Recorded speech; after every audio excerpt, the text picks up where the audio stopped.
in the day and a shot in the day scene that's been produced as a short rather than as a classroom exercise. That for me, I've seen this film maybe 10 times now, 15 times. Every time I'm like, wow. And so I just wanted you all to see it.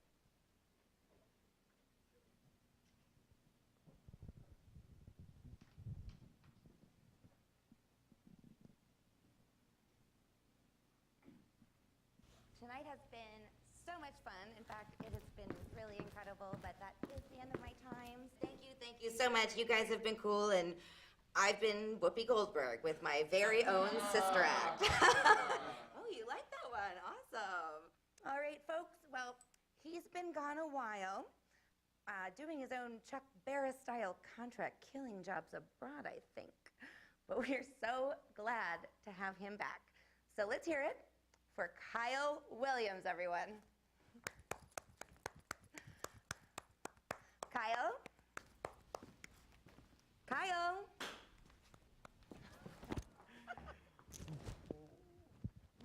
Awesome. Thanks, Michelle. It's all right. I haven't heard of me either. How's everyone doing tonight? Doing all right?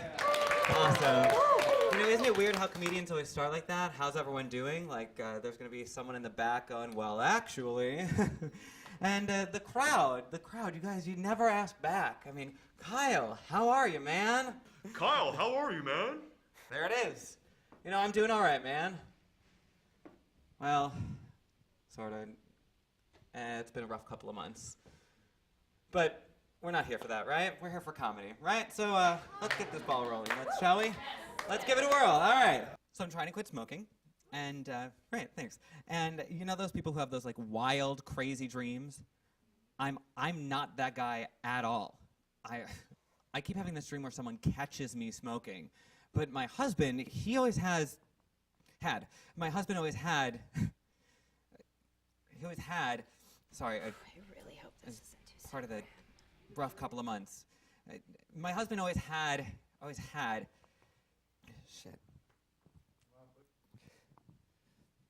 Bring the girl back. Sucks, sorry. That's not why we're here. We're here for laughs, right? Comedy, gotta get those laughs. So I was at the bookstore recently, and I was in the self-help section, and they have these titles like The 7 Habits of Highly Effective People, and How to Win Friends and Influence People. Everyone poops. And then I saw Depression for Dummies, and I thought, dummy, that's a stupid title. That's a weird thing to call potential readers of this particular book. Wow.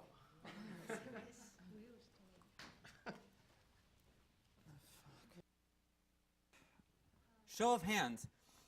Ever shit your pants after a night of cheap beer, Taco Bell, and your husband's funeral? Jesus Christ, man, are you okay? No, not at all. Like I said, it's been a really rough couple of months. And you just want to laugh and it's fine. Yeah, I want to get my money's worth.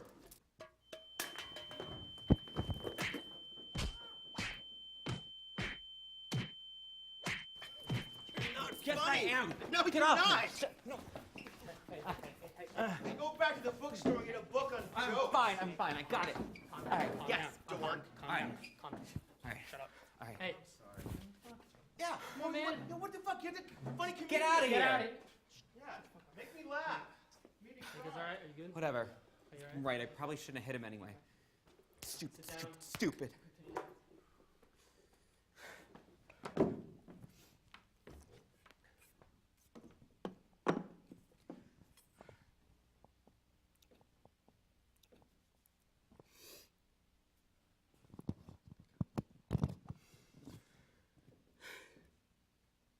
It's been a good night, though.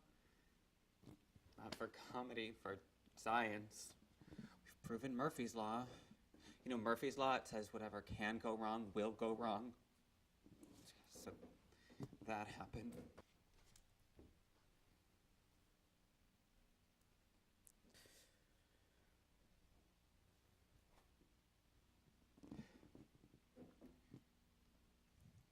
You ever heard of Cole's Law? It's just thinly sliced cabbage. maybe some mayonnaise, carrots. Thank you, I'm out.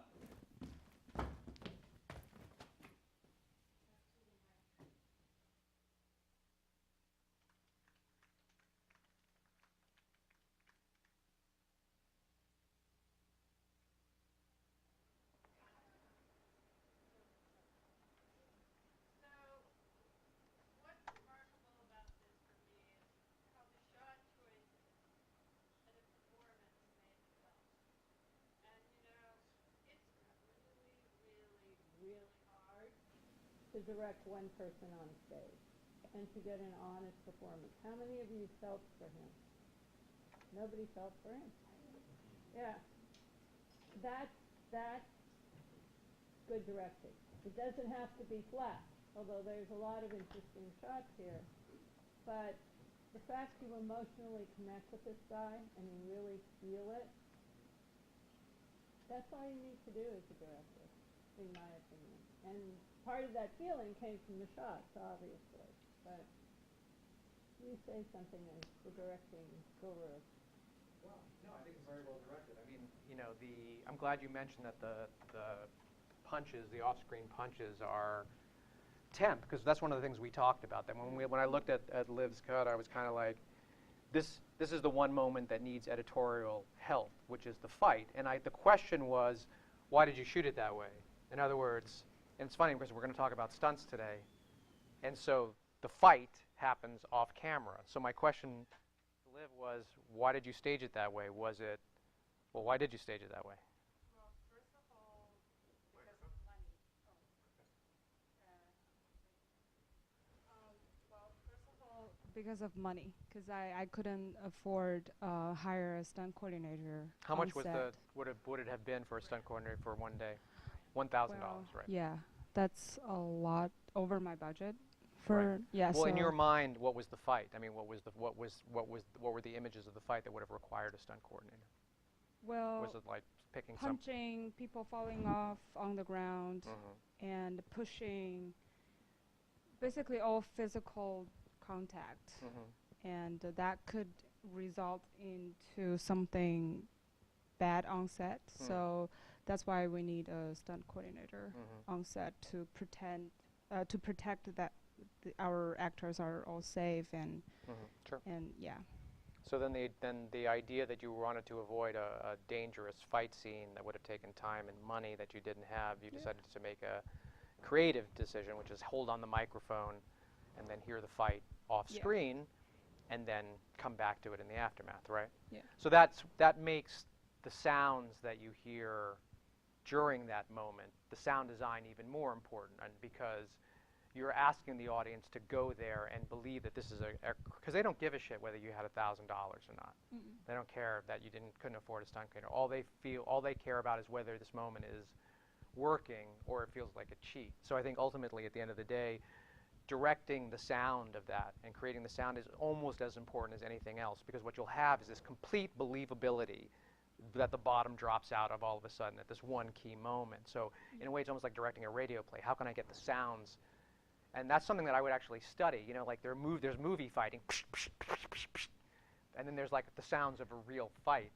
And I think that's an interesting challenge to bring it home, is to come up with the design and the sounds and what that actually feels And like. it's also the whole comedy club. I mean, we've talked a lot about Mhm. this. So there has to be a lot more laughs. There's places Rea- where there's laughs. right. There has to be the sound of. So it's Right. It's a lot of things. Well, yeah, I mean, the reactions of the crowd would be be part of that. And the other thing is that you have the opportunity to do stuff sound-wise that would have been too elaborate if you had done it on camera, like the sounds of all kinds of glass breaking and tables, and all that stuff, and somebody screaming in reaction to that, and all that kind of stuff will make this moment come alive. I think you're on the right track with the sort of feedback idea, which is a good one. The idea of the mic feeding back and almost going into the step frame, time is elastic kind of thing, which is cool. But yes, going back, it's one guy, cast really well, directed really well, and then there's inspired shooting throughout. Because you see this all the time. It could have just been a wide shot of the stage and a close-up of the guy, And yes, you would have recorded a good performance, but you would have done nothing visually to underscore and help and bring that performance to its full cinematic fruition. So there are moments where you use, like, I just love that the camera reflects what's going on emotionally with the character when it happens. When he hits these walls, it's not just this. It's like when he's doing his comedy and he's fine, the camera is stable and kind of straight on. But when he starts to go into his memories of his dead husband and he starts to stammer, all of a sudden the camera is off axis. There's like all this negative space. The lenses are wider. The whole world starts to come visually, starts to come apart, just like he's coming apart. And that's the thing I always talk about, is like, how do you find the technical equivalent of the emotional moment?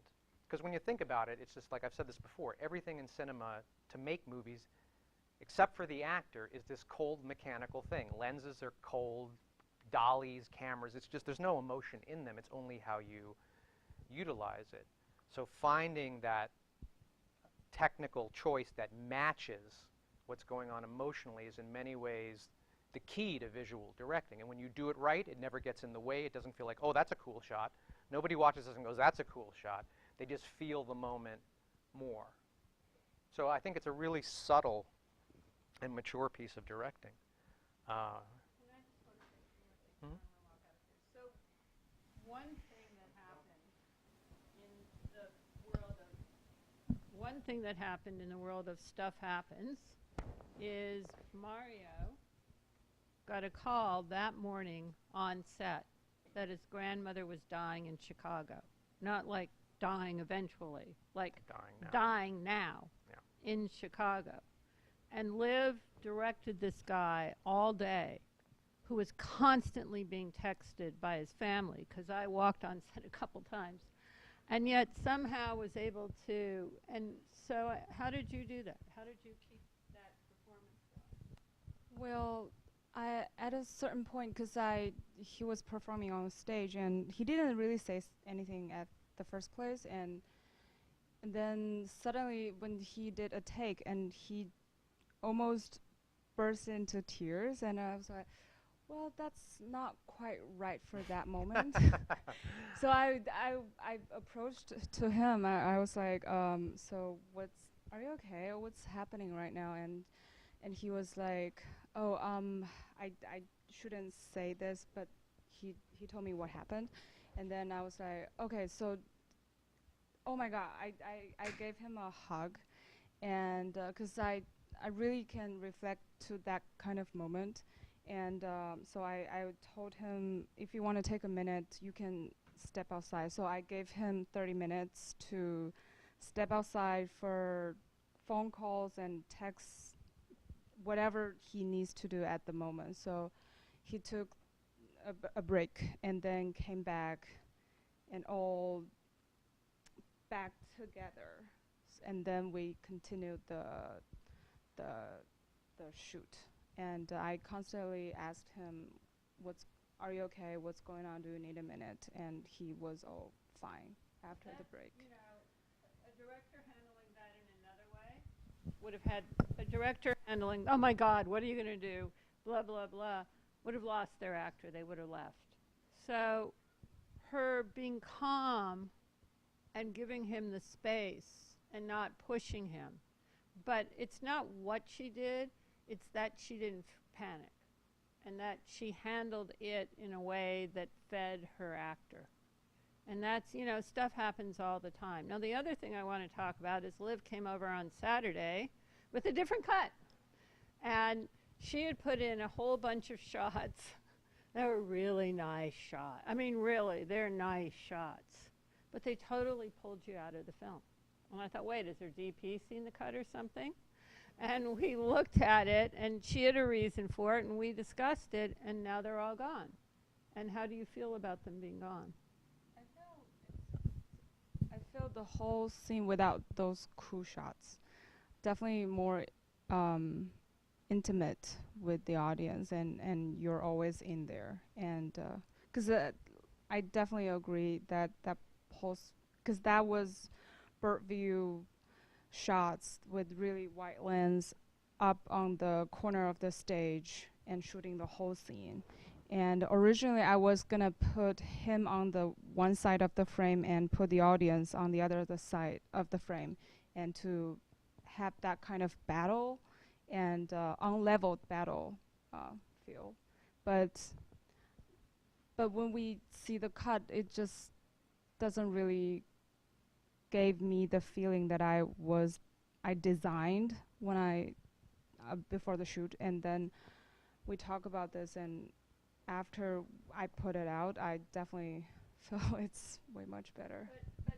So the thing I'm trying to say is not I'm a genius or that I forced her, but that when you have a design idea, there's no reason not to try it and to show it to people.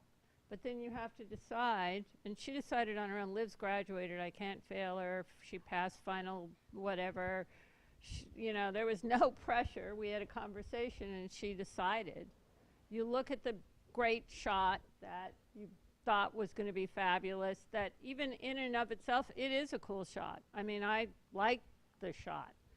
But it doesn't do something for the movie, and you have to go, up, got to kill the cool shot because the story isn't being told.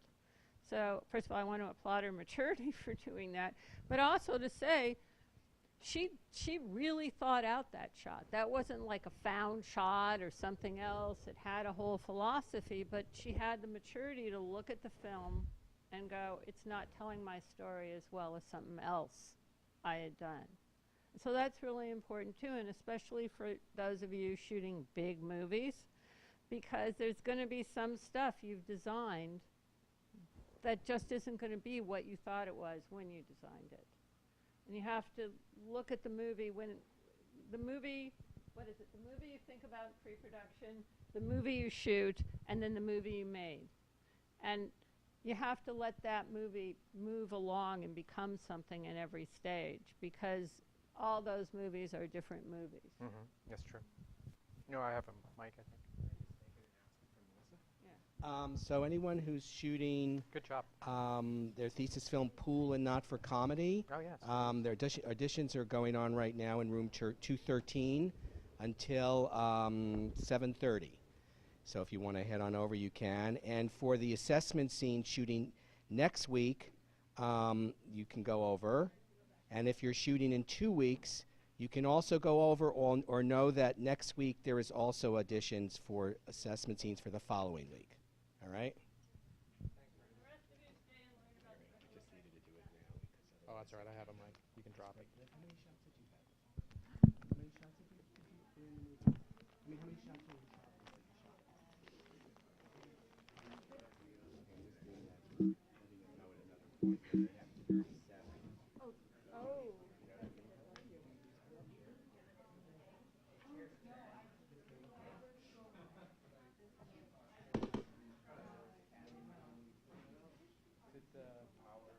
Is it back up?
Okay, let's begin, guys.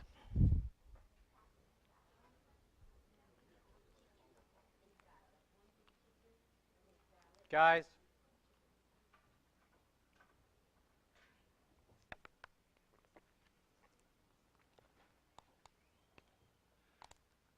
Okay, so you know, actually, like I said, the film we just saw with Liv, with this fight scene, this enters this area that I want to talk about, which is stunts and special effects, and how there are ways to solve cinematically some of these problems without throwing money at it. It depends on what you know about filmmaking, what you know about editing, how you can create moments that aren't actually happening, and using cinema at its most basic, which is as a trick. I mean, when you think about it, all of movie making is a trick.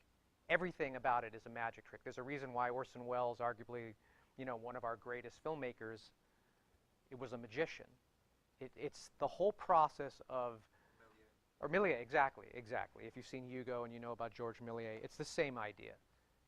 And it's so interesting how the early films, particularly the early silents, have this truly magical quality, this idea of playing with special effects and fantasy, because you realize that by sticking images together, and even the process of images, 24 frames per second of images, the whole thing is just a contrivance. It manages to work and communicate feelings of reality, but the whole thing is about building something bit by bit to create this effect, right? So, Liv had this fight scene, which was the comedian jumping off the stage and fighting this guy. Yes, if you had this actor diving onto this guy in a full shot, landing on a table, hitting the ground, all in one shot, that could be potentially dangerous for actors that are not trained to do that kind of thing. They banged their head, they broke their arm, the shoot is over, lawsuits, blah, blah, blah, blah, blah, right? If he picked up a chair and broke it over the guy's head, yeah, that's like you'd need a breakaway chair, you'd probably need a stunt man, and we'll get into all that kind of stuff, someone who's accustomed to having breakaways broken over his head, and so forth. Yes, but there's also this fear of stunts, which is that, oh, well, that's a stunt, I'll just give it to the stunt coordinator to make it happen, and I'll just throw money at it. And I don't have, when I was a young filmmaker, I didn't have $1,000 to throw at a stunt coordinator. If you have $1,000 to throw at a stunt coordinator for your thesis film, and you have a big knockdown, drag-out, Bourne-style fight that we're going to see in a minute, yeah, you're going to want a stunt coordinator, you're going to want stunt men to double your actors, and all this stuff that we'll get into. But the other thing I want to talk about is sort of the poor man's low-budget way of doing it, right? How do I do something that looks like something that didn't risk the actor at all? Actually, you know, before I even show you this, let me show you something that I shot 2 weeks ago. 2 weeks ago, one of the people you might recognize from the movies, the other person you might recognize from this school.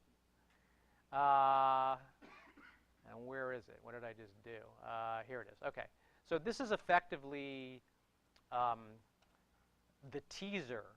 So my next film is shooting next year, and we needed to raise some more financing. So what I did was I got two of my main actors who were already committed to the movie, and I shot over one night, over in Oakland, a teaser scene that would show the style of the movie and the attitude of the movie, which is a crime thriller with a very specific animal rights sort of feel to it.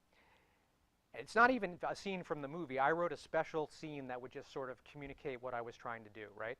It's a big stunt scene. No stunt coordinator. Watch.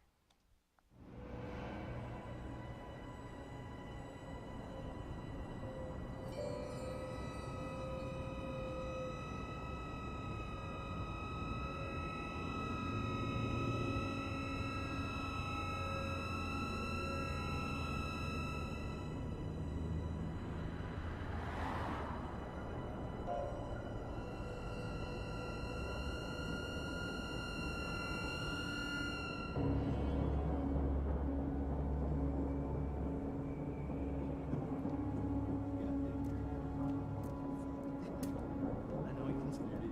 I get it. Dude, I'll spit his fucking guy. Just kind of like, yeah.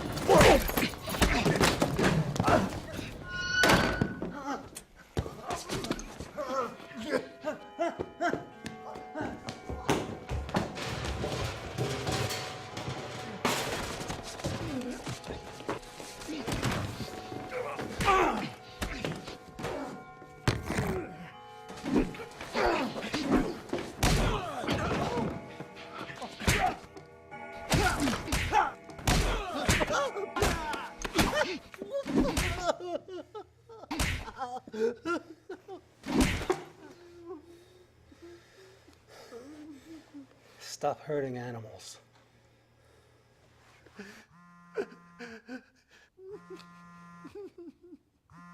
Hi, love. How's it going? Oh, lovely. Oh, hope you learned your lesson. I'll call you later.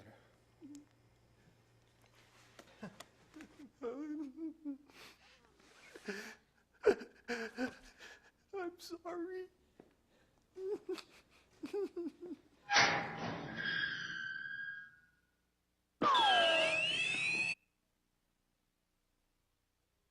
To you at all is because I have two actors. One is Rob Martin from the school.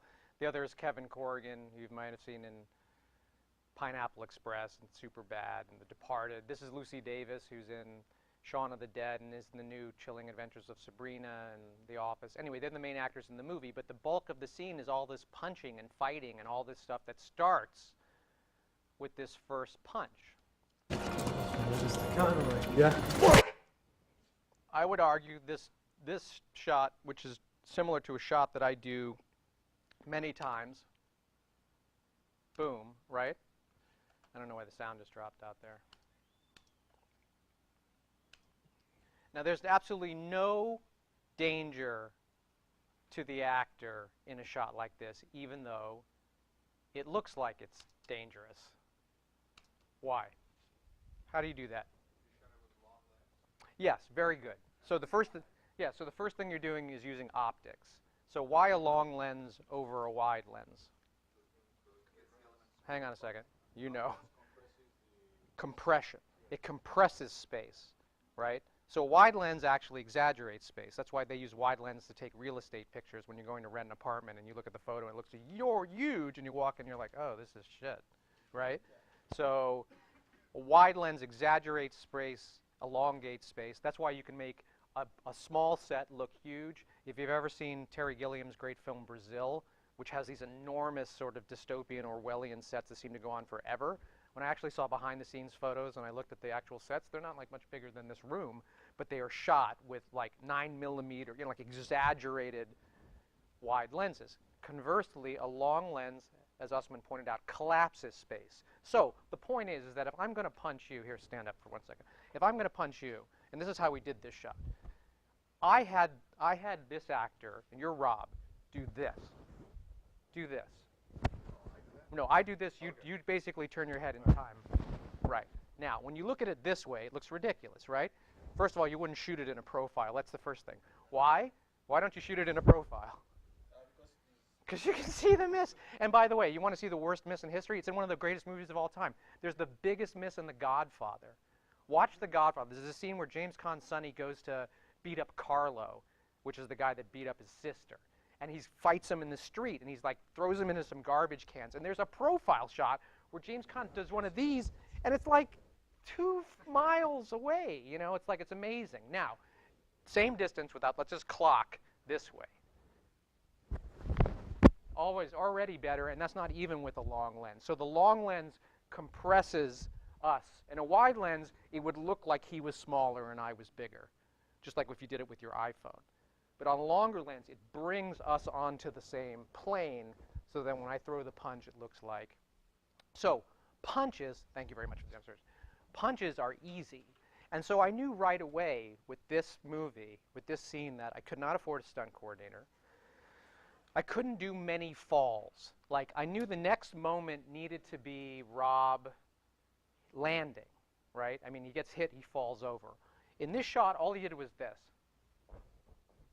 That's it. I didn't ask him to go falling over. I just had him move a little bit, safely. Sometimes you can even actually have somebody off camera, just below shot, just to make sure that the person doesn't fall over. But I needed a landing shot, which is this shot, which is obviously the lighting helps in this because it's a fairly dark scene. But in Rob's house, we put a sofa right there. And all I had him do was, instead of landing on the floor, I had him land on the edge of the sofa, boom, and he rolled off of it. This is the biggest, probably the biggest stunt he does. He lands on a sofa, he bounces off, and we put a crash pad just under frame, which is just a thick mattress, so that when he rolled over on the floor. Now, this is something that I would not make an actor do unless he was willing to do it. And I did it myself. I showed him how to do it. But it was safe because he wasn't falling a great distance. It was 2 feet. He was landing on 2 soft things, so I didn't ask him to bounce off a table or the corner of a table or land on concrete.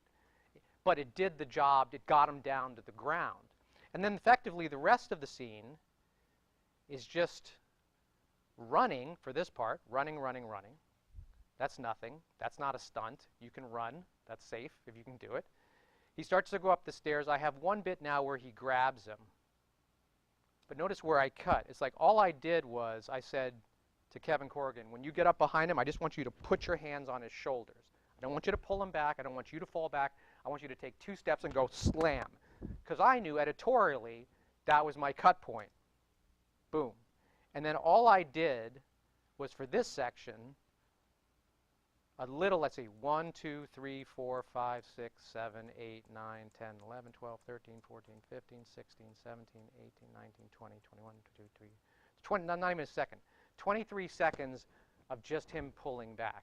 Again, no further, just boom.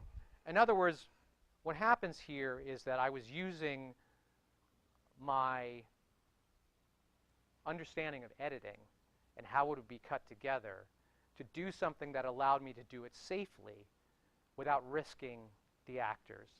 Because what happens is, again, if you're going to try to show something, and I'll show you some Jackie Chan stuff, which I'm sure you've seen. The reason Jackie Chan stuff is so great is Jackie Chan is a stuntman. Jackie Chan shows you everything in one wide shot because that's the magic of it. Like, I would argue that they ruined Jackie Chan's movies later with Rush Hour and so forth because they cut it up. It's like the reason why Jackie Chan is great is you want to see him do the whole thing. You want to see him go up over the wall. You don't need cuts to help that. You want to see the whole, but if you don't have stunt people, then that doesn't help you. That doesn't help you. You have to use the magic of movie making, which is cutting, to do it. Let me see if I can just punch out of this real quick, because I don't know, I lost the audio here real quick.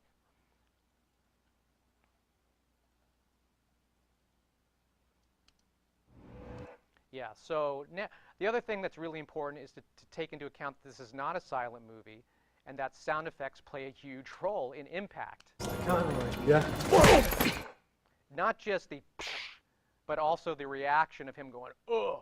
I mean, listen to all the sounds at play here. Yeah. I actually used a bigger sound when he landed. He's landing on a cushion, but I have like a I mean, it's almost like he's landing on a picnic table, like if the actual production sound of him landing on the cushion is nothing. You know, it's like this. It's nothing.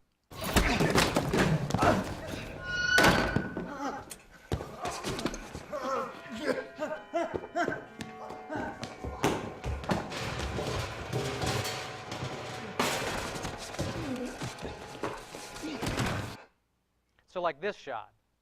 This is a shot of him coming up against a brick wall.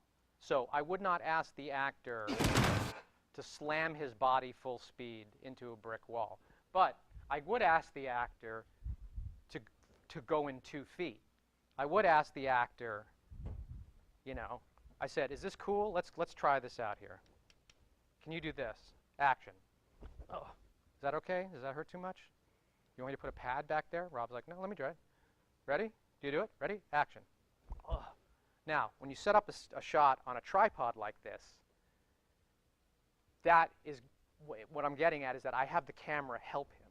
So this is a trick I learned when we were doing, when I was doing Hercules and Xena, which had a lot of fighting on it, which is that if you wanted to do shots, impact shots like this, you would you would pretend as if there was a cable or a rope connected from the actor to the camera.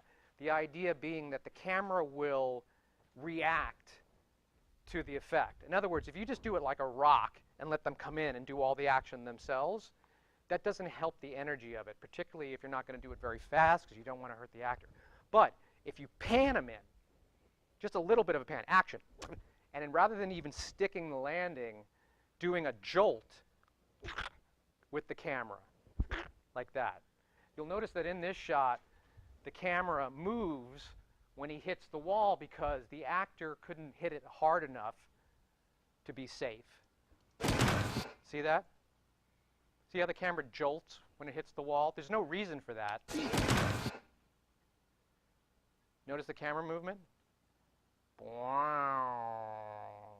Only because I remember saying to the operator, I said, listen, and I showed it to him because he set it up and I looked at it and it was like, eh. And it's like anything in performance. You look at it and it either works or it doesn't work. And it was like boring. It was like, okay, he hit the wall, but it doesn't look like he hit hard enough. I can't throw him any harder against the wall without hurting him. What can I do? Well, what if I just drank like this with the camera in time? Just like you snap your, it's all about timing and rhythm. And with the right sound effect, that wall hit sells.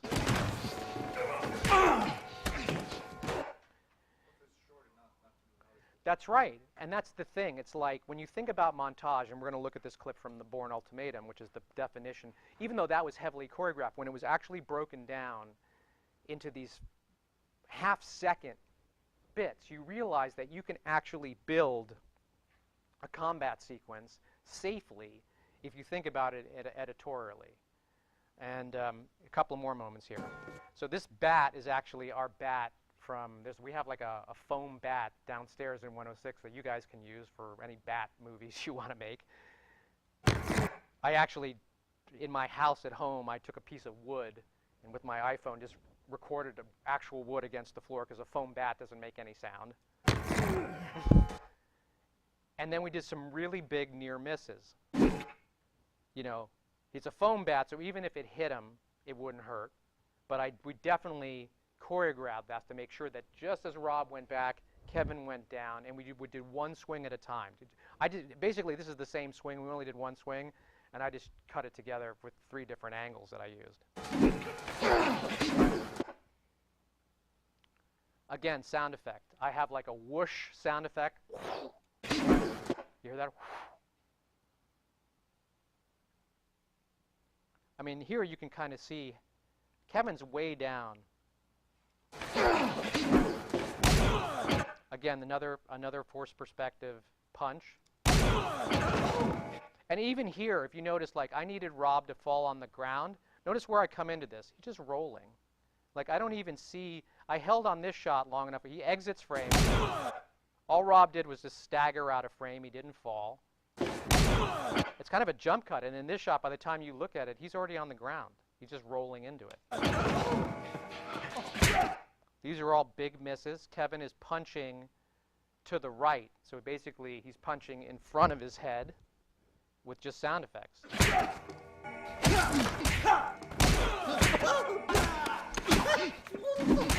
So it's all the same thing, and that's it. That's all the fighting. I kind of made up for the lack of big things like people crashing through glass and chairs breaking and everything with just repeating the stuff that I could do, which is punching. So it's a lot, like a shitload of punching is really what it is. So there are certain effects like that that can be done where you do not need to throw $1,000 to a stunt coordinator. On the other hand, the more important thing is to think about choreographing these things just like you would design anything. Fight scenes need to be like storyboarded specifically because you're going to know that this shot goes with this shot. You can't just say, I don't know. Like when we get on the stage sometimes, some of these scripts that we have say, and Mike, you know, you had your scene. In Mike's scene, somebody pulls what? A knife? Somebody pulls a knife out on a, somebody has a gun, somebody has a knife. And what did the writer say? What's the description that happens next? Just when it says they fight, what was the description? You disarm, and then, yeah, so somebody, this woman's supposed to disarm somebody, and then it said they struggle. And it's like, well, what does that mean? Like, they struggle. Well, that could be any, I mean, the writer just goes, they struggle, they fight. I mean, that's the joke. The joke in writing, the difference between writing and production is that the writer goes, World War II begins. You know, and then you're like, the director's like, okay, well, that translates into like a year's worth of shooting, you know, but it's one line, you know. So they struggle. And some directors, you know, Mike had some ideas, but other directors are like, well, they struggle. And the wrong thing to do is to say, okay, actors, go struggle. There's no organic blocking in stunts. There's no organic blocking. There's no like, show me the fight, and I will decide whether it's organic. There's none of that shit. It's like, this is where you definitely want to say, you bring your hand back here, you go here, you touch here, and you choreograph each little bit so that it's safe and so that it works. It isn't this thing, and you're never going to put the actor in a position who is not a trained fighter to go fight. You know, now, there are essentially two ways to do it. You can build it bit by bit, safely and cheaply, which is the one way to do it, or you can do it on a big, large movie scale, which is you get a fight choreographer or a fight coordinator, you get your actors, and they spend a week working out the fight, rehearsing the fight like a dance. They rehearse it. They rehearse huge chunks of it, so it's like a ballet. They know every single move. They've done it a million times, and that way, you can actually shoot it like coverage. You can actually set up 2 cameras or 3 cameras or 5 cameras and just run it and get all the coverage because you don't have to do it a little bit at a time because they've rehearsed the whole thing. So let's look at the large scale version of it and a little bit of behind the scenes on how it's done.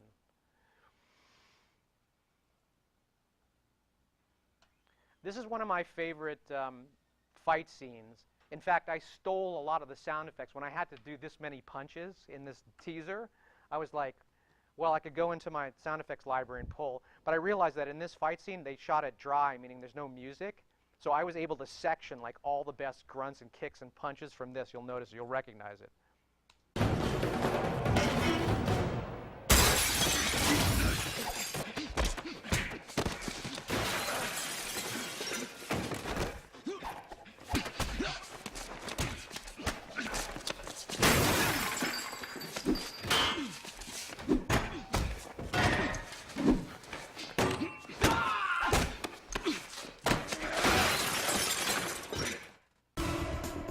Matt, his trainer, does a lot of training with him. Then Roger, the fight trainer, starts going through the choreography, stuff like that, and then we put the two together. For me, everything that I try to do as a coordinator is to make sure that it's based in reality, that there's an application to every movement.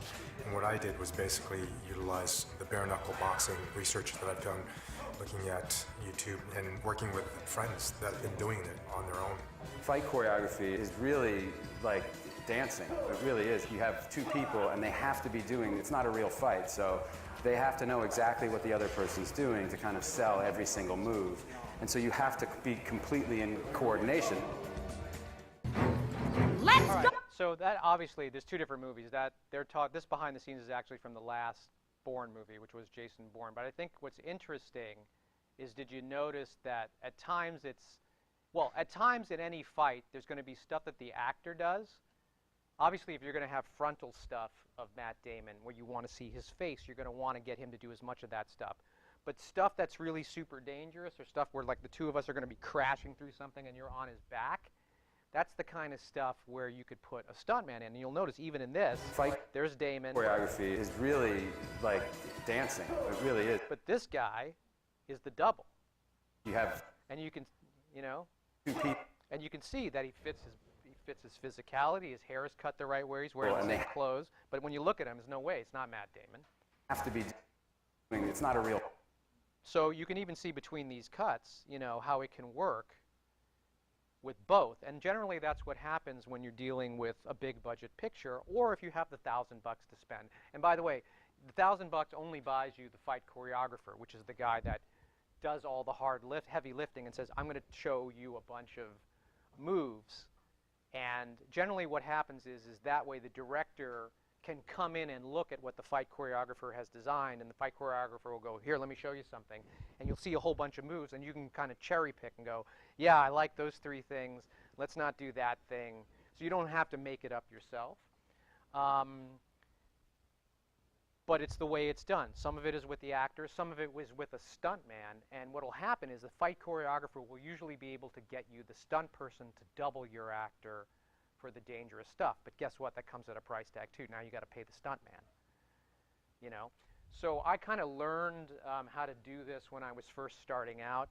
You know, as I've said, I did this show called Xena, Warrior Princess. So I learned by working with stunt choreographers or fight choreographers. And like this is a clip from like one of the first things I did way back, I think in 1995, and it was all stunt. Let's go!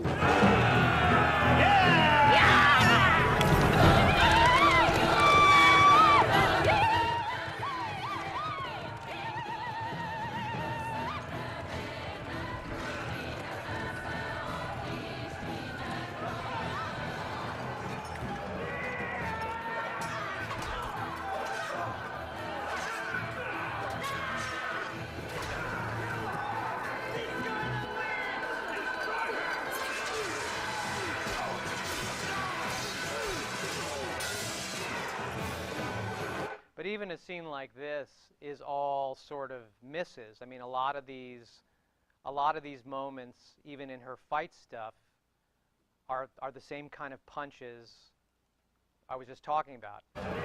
She's got a rubber sword. She's fighting stuntmen. So everybody she's fighting is a stuntman.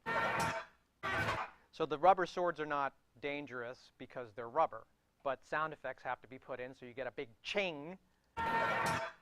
You know, she didn't really kick him there. She moved to kick him. He reacted as if he was kicked. This is supposed to be a slice across the stomach. She didn't really do it. She was about 6 inches away, but there's a big slash sound effect. That smack is another kind of forced long lens shot. So these are all the same sort of techniques, but in this case, we did work with a fight choreographer to design the stuff. You know, recently the last Mission Impossible movie just came out, and everybody's seen this thing, right? This is where Tom Cruise fucks himself up, because Tom Cruise really wants to, half the reason, or probably the most of the reason why he does the Mission Impossible movies is so that he can live this fantasy that he is actually Ethan Hunt. So he likes to do his own stunts a lot of the time, and this is what can happen if you think you're invulnerable. It really is a Mission Impossible, and we mean that literally. Tom Cruise attempts a dangerous stunt while filming Mission Impossible 6 in London, but slams right into the wall. You can see the look on his face when he realizes it's not going as planned. The fearless 55-year-old actor was attached to a pulley system. He managed to hoist himself up, but he's limping and takes a few seconds to regain his composure before hobbling back. Yeah, he broke.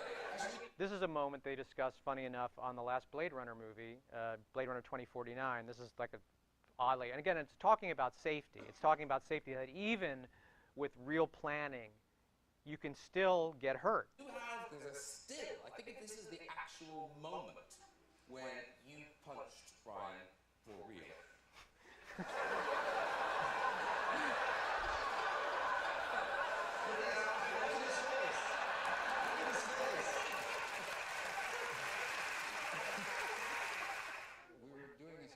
Scene in lights and flashing strobe lights.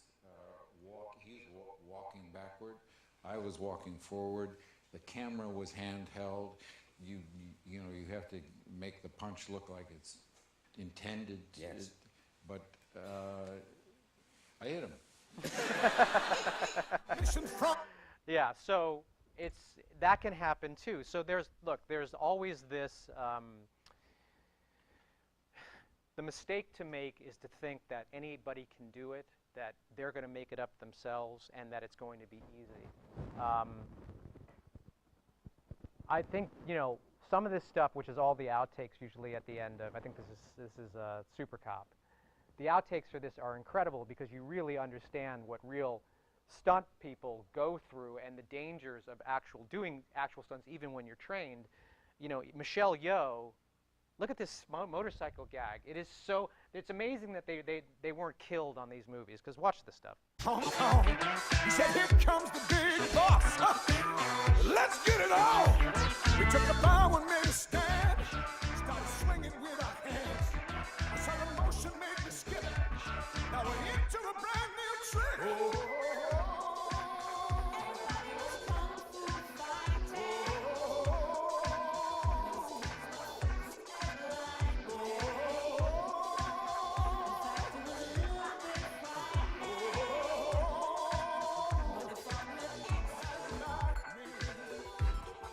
Oh,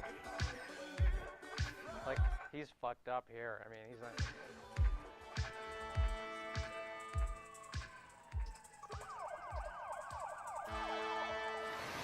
Oh, and by the way, I guess I forgot to put this. This is the miss. This is the miss in Godfather.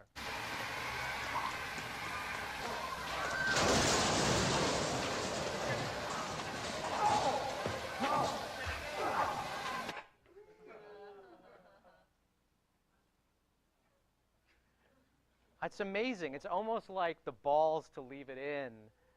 It's like I guess, you know, it's one of these things where you're so caught up in the movie and the acting is so good, you're like, I believe it, even though I see this ridiculous.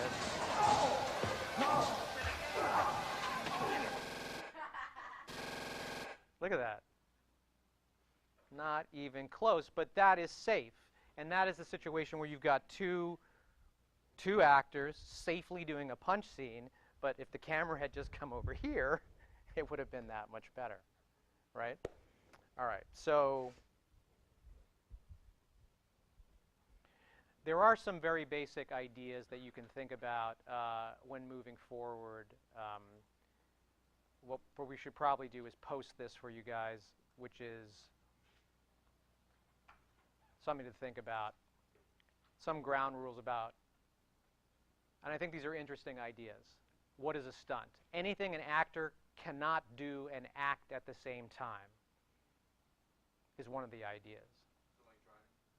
Well, I think that's a valid point. You know, like for example, yeah, I think that's really important. I mean, I think that's where you actually get into a stunt situation. It's like, oh, we'll just film them driving. But if somebody is doing, like for example, if somebody is just driving and looking, you can probably get away with it. You can put the camera in the passenger seat, put the camera in the back seat. If you need to see them driving, it's probably safe to assume that an actor can drive and look and think and without crashing the car. But if it's a 2-page dialogue scene at night where we're driving and talking and you have to expect to get, the actor has to remember his lines and has to get into character and has to forget that he's driving in order to deliver a performance, then you're like, well, shit. Then you have to solve it, and that leads to, again, practical solutions like we've talked about. Like, do I need to now do a process trailer where I put the car on a flat and drag it? Am I gonna pay for towing basically a vehicle with car mounts and all that stuff, or is there another way to do it? Can I do a poor man's process shot? Can I put the can I light it and have the car stationary? And actually light it in such a way so that you don't really see the background too much, and use lights to and use tighter angles and get away with it that way. I would always argue that with a driving thing, when there's dialogue, that you either going to have to use a process trailer, which is many thousands of dollars, where the car is actually being towed, so they don't have to worry about driving. But I was in LA, you know, I live in LA, and I was home the other day, and I was at an intersection, and guess what? I saw a process trailer go by, and I don't think we've done this lecture yet, have we, about how to shoot car scenes yet? But one of these trailers pulled by, and it's this huge, I'll show it to you later. It's this huge rig. It's like a giant tow truck with Video Village on it and all this shit. And then it's like the car is actually on this thing, and there's cameras on everything. And I was looking at the monitor. I could actually see what the director had framed up, and the shots were so tight on a long lens that by the time you actually looked at that shot, they could have done that standing still in their driveway and done this with the camera, and it would have been the same shot. So a lot of times money gets thrown at stuff because it's just easier, but I think that's a very good point. I don't think you should think about driving as just like, well, it's just driving. Because just driving is fine if that's all you're doing, but if you're acting and driving, there could potentially be an accident.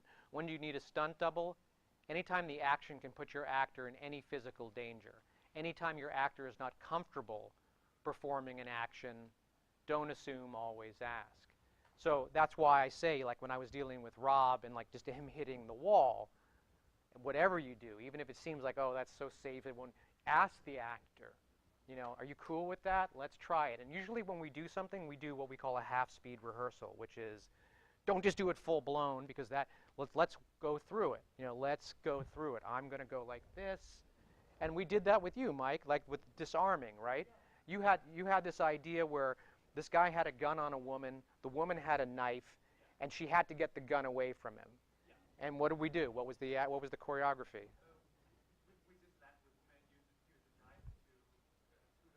And it was a plastic knife. I mean, it was a prop knife, and there was two moves. It was like she grabbed his wrist and pushed his arm down with the gun, and at the same time brought it up. And we rehearsed it. It was like 1, 2, 1, 2, and then we did it. Once we did it a few times, it was fast. It went, and all of a sudden, it was this badass move. It was 2 moves that was rehearsed, and then it was done. It was like cool, and now you could do it from both angles. You could get your coverage, and so forth. So I think what we'll do is we'll stop it there, because I think there's and open it up for questions. There is another aspect to this which deals more with special effects, which we can deal with later in the semester, which is not necessarily stunts, and it's more how to do things in this style. Like, how can I cut somebody's head off? How can I do stuff like that without having to throw it all at CG and all that kind of stuff? But any questions now about stunts and when you might need to use a stunt coordinator or anything like that? I just think it's doable. I think it's just like any part of filmmaking. I think you have to be creative and don't just throw money at it. And I think that, as always, necessity is the mother of invention. When you don't have the money, you sometimes come up with really cool ways of solving the problem. And actually, I get a really big kick out of putting something together that looks like it's something that wasn't dangerous at all. It's like that is going back to this like magic trick idea. It's like, okay, you actually believe this happened. Yeah.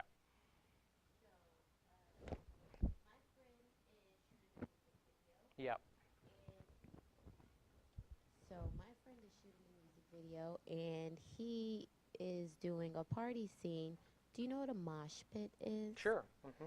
So it's handheld, and he wants to do a mosh pit. Right. What do you think is the safest way to not harm the actors or the camera, but to make it look like it's a mosh pit? Well, I mean, it depends what kind of specific action in the mosh pit is he looking for. Is he looking for people just crashing into each other, or is he looking for people diving off the stage onto people? Because those are different kinds of, like. I don't think the diving. Yeah, not I mean, the diving. a mosh pit to varying degrees is essentially like when you're dealing, it's either punk or it's metal, but whatever it is, you're dealing with people that are just banging off of each other intensely to the music, right? I mean, that's a stunt. I mean, that's a stunt, because the answer is not. I don't know what the easy answer is. One of the things that you can do sometimes is deal with speed.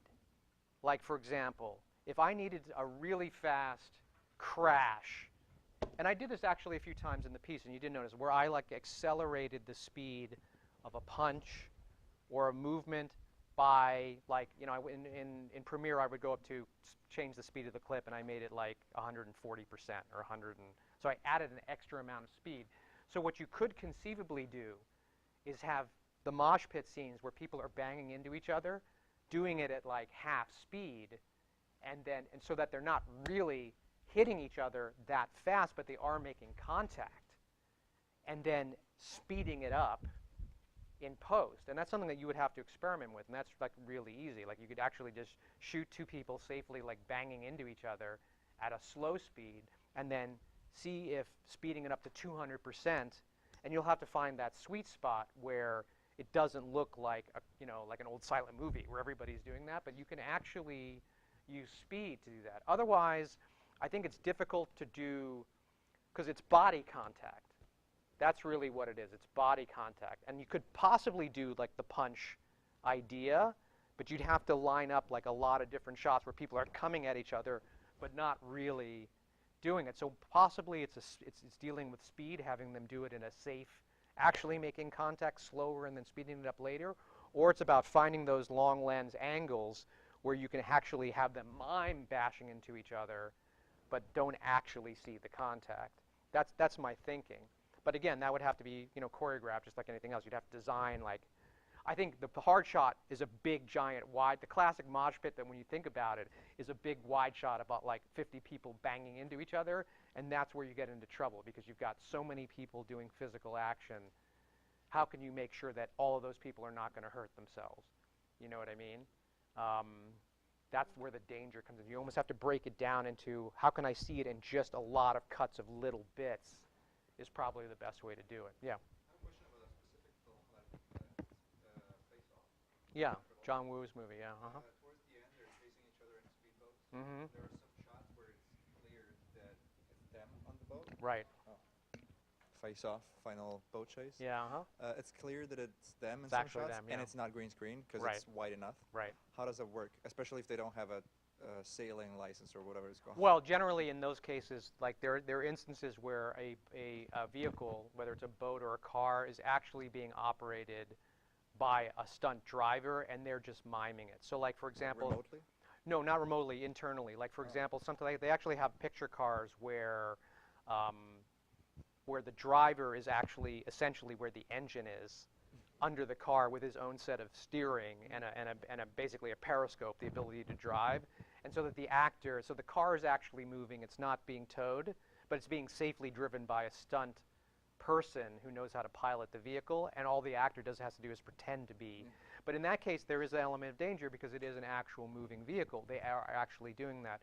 But you see that all the time, and it depends on the actor. It depends on whether the actor is comfortable or not. Like someone like, again, Tom Cruise is like the first one. Like the only reason I'm doing this movie is so that I can like, you know, jump out of a plane, jump out of a spaceship and fly. You know, like he's not. Some actors are going to be like, absolutely not. You know, you have to double me. There's no way I'm going to do it.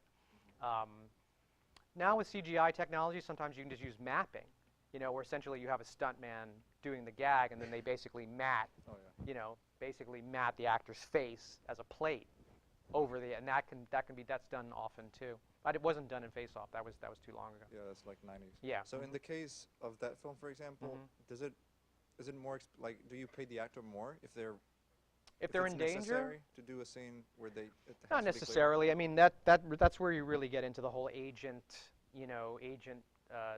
negotiating territory where, and that's really between like the producer and the studio.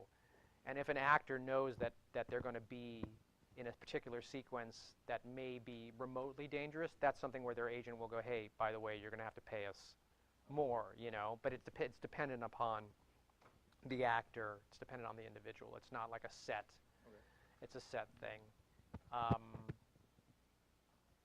But yeah, I mean, like, you know, the expression goes, there are many ways to skin a cat. There are just all different ways you can actually make it play. And I think there's a tendency to just say, and I understand this for safety reasons and for insurance reasons, it's just like, gotta hire a stunt coordinator. But that usually also comes with when you don't have any understanding of cinema and how to use a long lens to sell a totally safe punch, and how to use sound effects, and how to use montage, how to use editing to create violence. I mean, that's the thing. It's like, and I'll end with this, it's like cinema was built for violence. When you think about it, it's like the fact that violent scenes, and I don't care whether it's the psycho shower scene or a fight scene in a Bourne movie, cinema was built to communicate violence because it allows you to, there's something about a lot of very specific short flashes of violence cut together that creates that effect. It just works. It just works that way. So use that, which is inherent in film, this idea of small bits that when you put them together, it's the impact that it's created by putting those things together. It doesn't have to be Jackie Chan, you know, getting hit actually with a helicopter in a wide shot. That's just not practical. Only Jackie Chan walks away from that shit. Everybody else does not. So, okay, any other questions? Okay, yes. Yeah, so I have question like we I'm also planning to do this scene, the mix-up, and I had this idea about my question is about weapons, as in Yes. like, for example, like if someone throws a knife and if Yes. someone dodges it. Yes. So how, I mean, I have an idea how to do it. Yes. It's just I just want to know like how like that would be like. Well, how like safe that. like for example, the classic like I'm trying to think of like shots. Well, like there's a shot in Kill Bill, which is a practical shot with the basically the rotating tomahawk that she ducks, and that's a practical gag. That's a that's a physical effect. That's like a remote control hatchet on a wire being dragged through shot. Like the way we used to do things, like for example, I used to do a gag, which did a lot of times in Hercules, where someone would throw a knife at somebody, and then it would be like they'd be mysteriously like pinned by their shirt, like to a thing, like that, right? So like, how do you do that? You can't actually throw. You can hire a knife thrower. In fact, they used to be in the old. This is just an aside. In the old days, where they didn't have as many. Well, they had as many tricks, but they almost didn't give a shit. They used to hire, like in The Adventures of Robin Hood, which was one of the great adventure films of the 30s, with Errol Flynn. It's Robin Hood. So it's just a million shots of guys like firing arrows and guys getting hit with arrows. And what they would do is they would have stuntmen wearing padding, and they would hire a master archer to like stand off camera and like literally fire arrows at these guys. And, because he was, accurate, he would hit them in the pad. And, they were like, okay, we'll just do that. Like, there was no CGI arrow. But in the case of like the knife gag, when I would have to do it, what I would do it is in cuts. What I would usually do, and I'll have to show, I wasn't prepared for this, but like if you had me holding the knife and I threw it, instead of it being a lock off of me throwing it, what I would do is the second my arm threw it, I would pan off of it as if I was trying to follow the blade. Like, I wouldn't even let go of the knife. Just have the actor go like this, and as he brings his arm down, whip off as if you're trying to follow the blade. Then what I would do is set up the actor with the knife already stuck in his shirt, pinned to the thing, and I would set up the camera and I would basically action whip onto him. And as I whipped onto him, I would have him do the same thing as almost at the thing. I would have him go like this, right? And then what you would basically do is cut in the middle of the whip, because the whip is just blur. So you would cut from the whip off to the whip on. You would put a sound effect, and that would be it. And that's a totally safe way of communicating. Now, if you want to do somebody like doing this and the knife going through, I would actually, I think like if we, in 10 minutes, we could actually do this very simply with After Effects. Like, and not even with After Effects, we do it in Premiere in 2 seconds. What I would do is I would have your actor mime just avoiding the blade. Do a shot of the actor going like this. Then I would go into, or if you have the knife, I would take a picture of the knife against green screen. Or it doesn't even have to be green, so you can put it against white. Take a picture of the knife.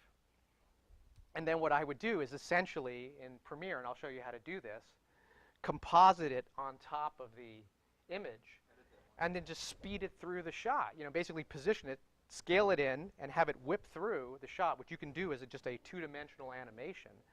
And with the right, because a knife going by is barely visible. It's the unless you're going to do like 220 frames a second of it, like like this, that's harder. But if you just have to have an element going through shot, I can show you how to do that in Premiere in like 2 seconds.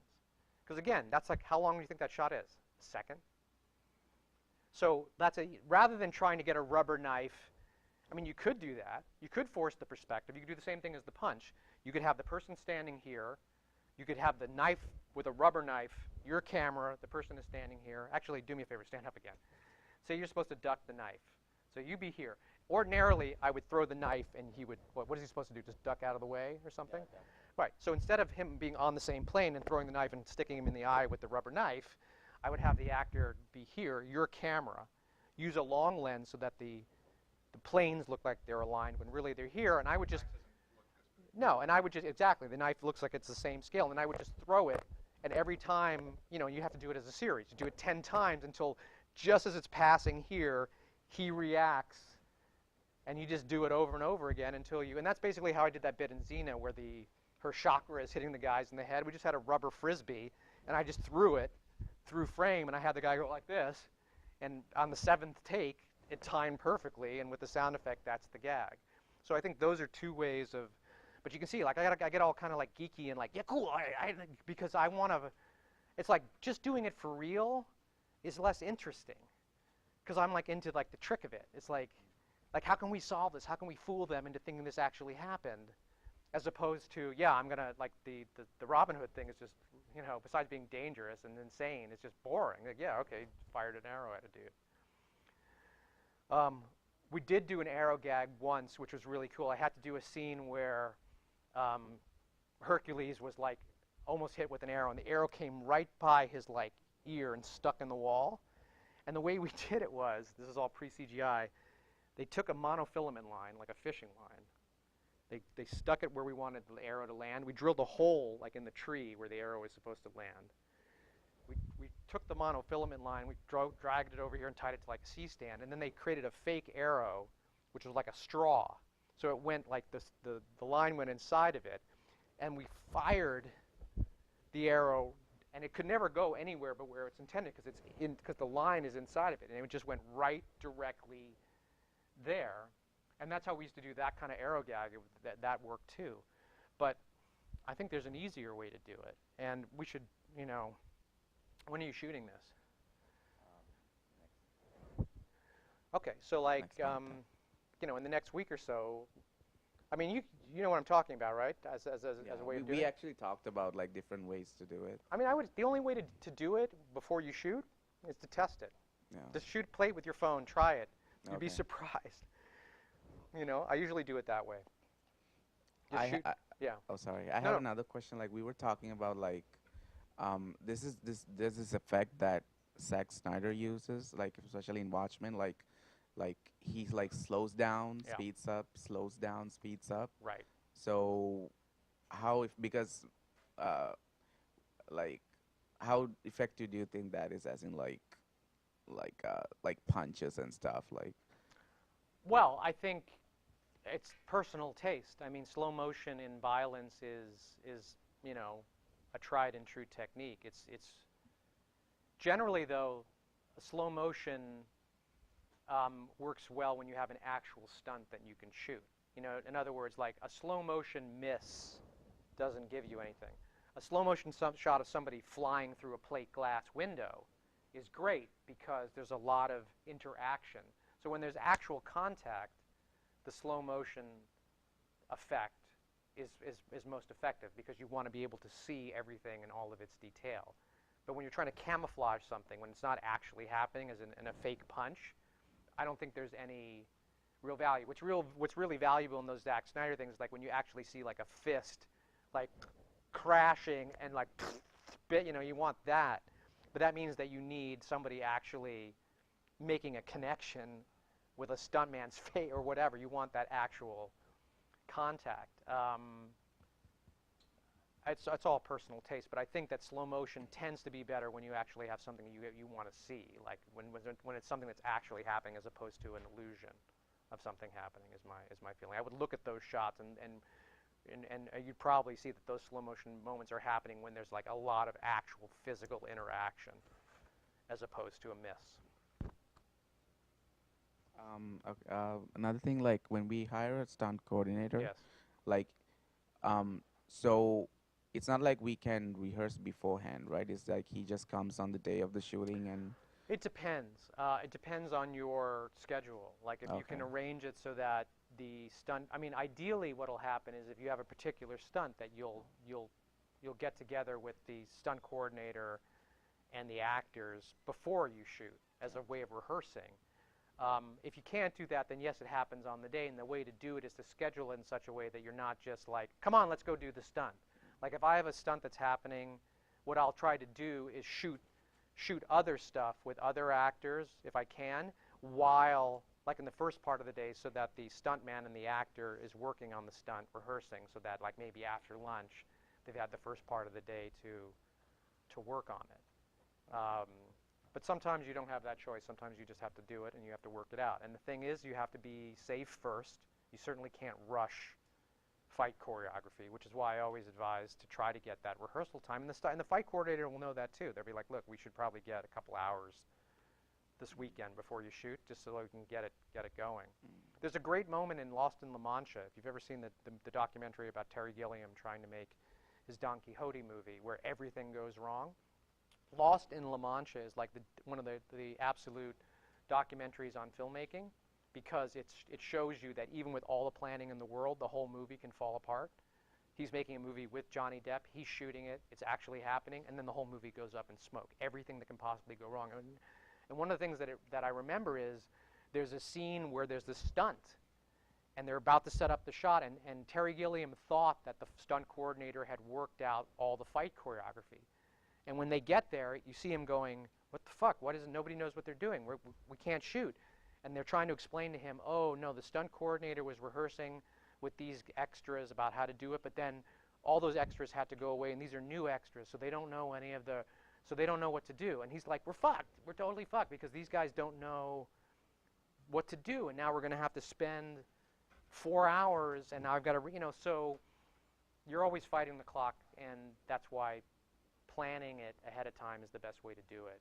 Just don't think it's just the guy's going to come onto set and go, yeah, I got it, and now let's shoot. It takes that much longer to block action than it does to block a dramatic scene. Okay. Other questions? Yes. Yes, and your budget. Yes. Got it, girl. Right, right. I think if you can schedule it later, it saves you the money. So schedule it on the same day, but do it later, is a better way of doing it. Then you're just paying that one day on the guy. Okay, cool. Well, to be continued. Thanks.